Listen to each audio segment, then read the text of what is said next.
If you want me to give you tips for yourselves and also have a chance to be featured in my monthly critique video, then go to patreon.com/jperm.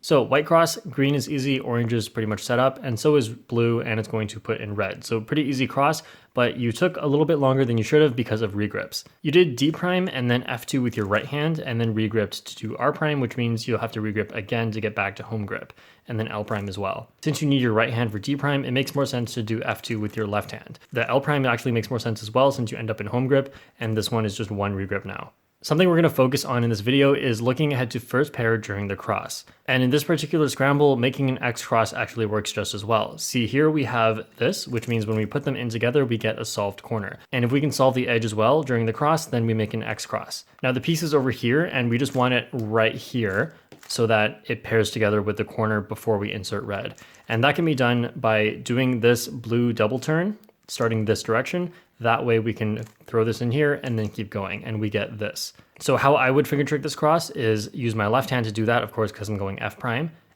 U to put this here, F prime. So I could deal with the left side here, or I could insert this block, and based on where my hands are, it makes more sense to deal with the left side first. So I can do this, and then do this. Or if we were to use your cross solution, then that would be D prime first, and then do these three.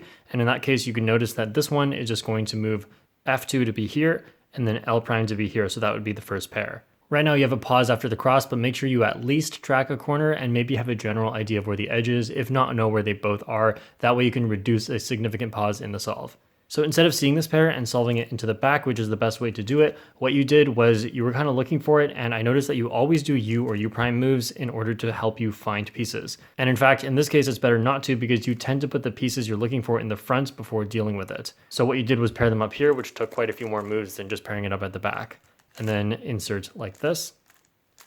Next, what you did was this corner and this edge. And it is hard to find things right now, but you did end up doing a U3 to move this corner around before finding what it goes with. So you paired them up like this and inserted it into the back.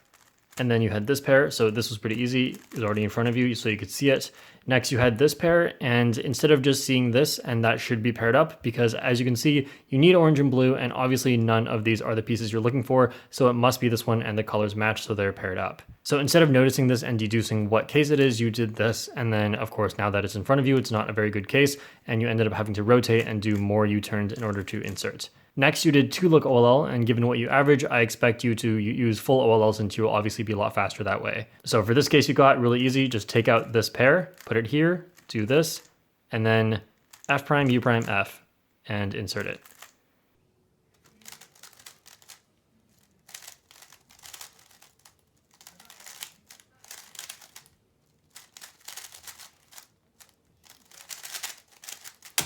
For this scramble, red is here, and you put green next to it on this side. So you did this, and then inserted orange on top of it, so they go in together, and then inserted blue last. So that was a really good cross, and let's see how we could have found first pair. So first what I would do is look at all of the white corners and figure out where they end up being, as in are they on top or are they on bottom. For example, this one's probably the easiest. The only moves that affect it are F prime and R prime. So that's F prime, R prime, and it stays at the bottom. Well, of course, D prime as well at the end, but that doesn't really count because it doesn't change pieces between the top and the bottom. Next is this one, and without actually visualizing its path, you can tell it ends up in the bottom because I'm going to simplify it down to this case.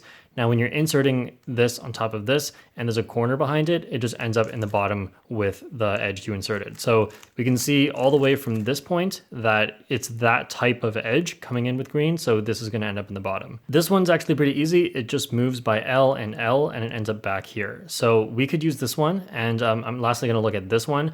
So this goes to here and then to here with the U moves, and then afterwards the last R prime is going to split them up. So this is actually a good case. So we know the locations of the two pieces. We could figure out exactly what case it is, but of course that's going a little bit far now. But this is the type of thing you want to maybe spend like up to a minute per solve on if you're not good at it yet, to the point where you get so good at it that you can do it in under 15 seconds. Okay, so doing the cross, and then here we have this case. What you ended up doing was rotating to do this, and then rotating again to insert it. So of course, if we had seen that on inspection, we wouldn't have to rotate. Next, you did this case.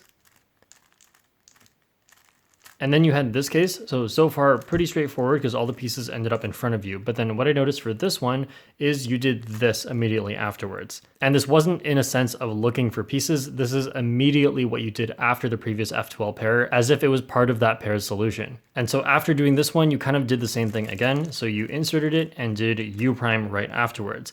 Maybe you were trying to put this in the back, I'm not sure, but then you ended up having to do another U2 in order to get this into the angle you wanted it for OLL. Doing U moves in bad cases to find pieces is fine sometimes, but you don't want to do this as a habit that just adds extra moves to your solve. So the crucial skill you want to develop for look ahead is being able to see where pieces are going during an F2L pairing, not just seeing the moment immediately after. So during F2L look ahead, if you focus on knowing what the next pair is before you finish your previous solution, then there would be no use for those extra U moves. So what I want you to do is be more deliberate about not doing these U moves and instead ask yourself for your F2L look ahead, did I know what the next case was going to be, or did I just recognize it afterwards from putting it right in front of me? Because you really don't want to rely on having the pieces right in front of you for you to be able to recognize them.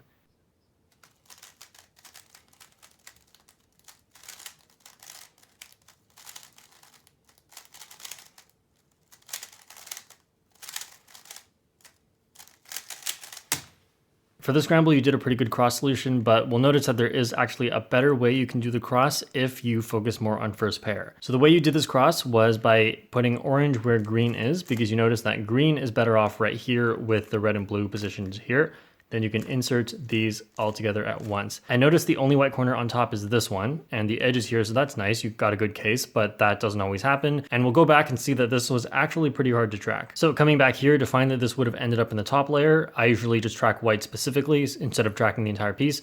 It would go here with U prime, and then RFR is basically R2 for this piece. It goes here, and then D puts it here, and L puts it here. So that was a long journey. Now this may not have been the first one you checked because it pretty much immediately goes into the bottom, and all of these pretty much move around the bottom and stay in the bottom, so this is a pretty hard cross to figure out your first pair for. And how I would notice something like this is orange is attached to this cross piece, so this is heading into the bottom right away, and if it's heading into the bottom at any point and you don't immediately see it coming back up, then that's not good news for it. Meanwhile, this green piece is nicely attached to two other cross pieces, and I know it's pretty much just going to move out and back in, so this is not looking good either. Lastly, this one is attached to blue in a way that worked similarly for what I talked about for orange in the previous cross, so this is staying in the bottom. Now for these three, I can't immediately conclude whether they end up on top or not, but it's nice to have some guarantees, and a way to guarantee that is by changing the cross solution. If the cross is so complicated, it usually means there's more than one way you can do it by using a similar number of moves. So in this case, a better way to do the cross in terms of finding a good first pair would be to move blue and red solved right away. And when you do that, this pair just stays on top and never moves again. And then of course I finished the cross by inserting green here. And then I could get more complex by, before I insert orange and do this pair, I could actually add a U prime to save what happened to be a pair right here. So as you get better at tracking first pair, that's just something to think about. Sometimes you can change your cross solution for an easier first pair. So what you did for this pair was you did U prime, as you tend to do after pretty much every step that we'll notice in this solve. So since there was a U prime, you decided to pair them up from here, which involved a rotation, which is actually not necessary. But anyway, you did the rotation, U prime. And then this is the worst spot to try and insert it from, so you had to do another U prime, and then insert it. And then U prime. And then U prime again to put this here, and you noticed it, and then you inserted these. And then U prime. In fact, it seemed like you noticed this pair right away, and after your U prime, you did U. So it seems like you're actually just doing U prime after everything as a habit, and I don't know if you're realizing that you're doing that. So then you did this pair, and U prime, and U, and you see you wanted it in front of you, but you had a habit of doing U prime. So when those conflicted, you ended up with a U prime U, and it was a really, really fast U prime U. So it really didn't seem like you were looking for pieces here. You were just doing a habit, followed by doing another habit that happened to go against each other. All right, then you inserted this pair, and did another U prime. In this case, it worked out. Here, don't regrip for this OLL. You can do it like this, instead of regripping here to do this. So you would do it like this, and no regrips all the way through, and then A perm.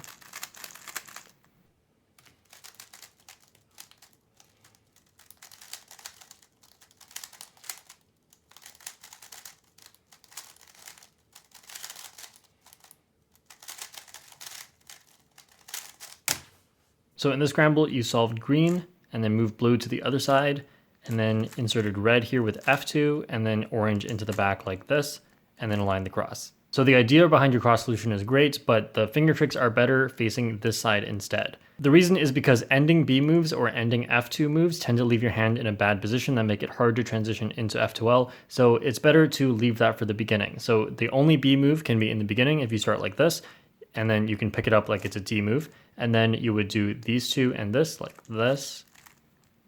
And as you can see, my right thumb's here, that's great, and as I do D prime, my left hand can regrip to here. So same cross solution, but better finger tricks. Right here at the start, you did some cube rotations and had a big pause, so let's see how that could have been better. So again, because it's a complicated cross solution, it's really hard to see what the first pair would be or what corner pieces even stay in the top layer. So this is one where it's pretty much just you go through each of them and try to figure it out. So in this case, I noticed that this is attached to red in the way that when I'm doing the blue-red thing, it ends up coming in together with red. So that is using that same trick I used in the last two solves to show that this one, really quickly I can tell it doesn't end up in the top layer. Now this is actually one I'd focus on right away because having green move it into the top layer right away is a good sign. And then actually we'll notice that after all of this, it still stays in the top layer. So this is the one I'd look for. And then you could also try to trace its edge, but in this case we can see it's right here. So this is the first pair you ended up going with. And then afterwards, again, you had more key rotations and going along with this corner piece to see where the piece must be. Now, solving a front slot as your first pair isn't the greatest, and in this case, though, we don't need to do any key rotations because if you're following this corner, well, actually, first of all, there's these two. But if you're following this corner, you don't need to do a cube rotation. Instead, try to do deduction because that's a better way to do look ahead. So what do I mean by deduction? Well, we have two back slots, which is not the greatest. Ideally, we want to have only one back slot we may have to look at. But in this case, we can see that this back slot is actually useless. So it's as if, as far as the edge is concerned, this back slot is solved for now. Because it's yellow, we don't need it. So that means we're looking here, not good. And the top, could that be orange blue? It's not. So lastly, it must be this one. So then from here, we can notice that and pair them together like this. Instead, you ended up making a trip around the cube to find it over here, and then had to rotate again afterwards anyway to insert it. So then you did this pair afterwards. And in this case, actually, there clearly is no corner for this one up here, which means you only have to look to this side. And if you see that it's white, obviously you know what case this is. If you see that it's orange or matching, then you know the corner is solved without looking at the rest of it. And the only other case is you know it's not up here. It doesn't look like it's this one either, but that just means white's at the back. But in this case, you did something that's okay. You paired them up like this, which I don't usually do, but great, you ended up orienting all the edges. Now here you can skip PLL if you recognize this pattern. You don't have to learn COLL, but I definitely recommend getting into it because cases like this can really easily be saved if you don't do this and end up with an E-perm, and instead you just do the same algorithm with your left hand over here, and that solves the corners but also skips PLL because of the block. Now here what you would look for is from this side you would see these two match, which means put those at the front here before you do the algorithm. Or if you're facing either side already like here, then these two matching with this one not being opposite, so not orange, tells you that this is the right side to do it from. And this would show the opposite thing. So these two instead of matching would be opposite, and again this is an adjacent color. So this tells you don't do it from this side. So let's have a recap of what we talked about in this video. One of the first things I mentioned, cross to F2L transition, make sure you can predict at least where one white corner is going to be and make sure that it is one that ends up on top, and maybe know the idea of where the edge is or know exactly where the edge is, but of course that depends on how hard the scramble is. And make sure you take unlimited inspection time to practice this as it is quite hard at the beginning. I had a few tips for look ahead. One is deducing what's in back slots, and that especially is good if you have a solved back slot. That way you only have to look at 3 possible edge slots, not including both sides. And lastly is not doing extra U or U prime moves by habit between F2L slots, because the idea is you want to know what your next pair is during your current pair and not just putting important things in front of you every time, because besides just wasting moves, that is a habit that makes you try to recognize faster instead of try and look ahead during the moves you were doing before. So that's it for this month's solve critiques, and I've put on videos on the end screen here with relevant tips for what I've talked about this video. Thanks for watching, and I'll see you guys next time.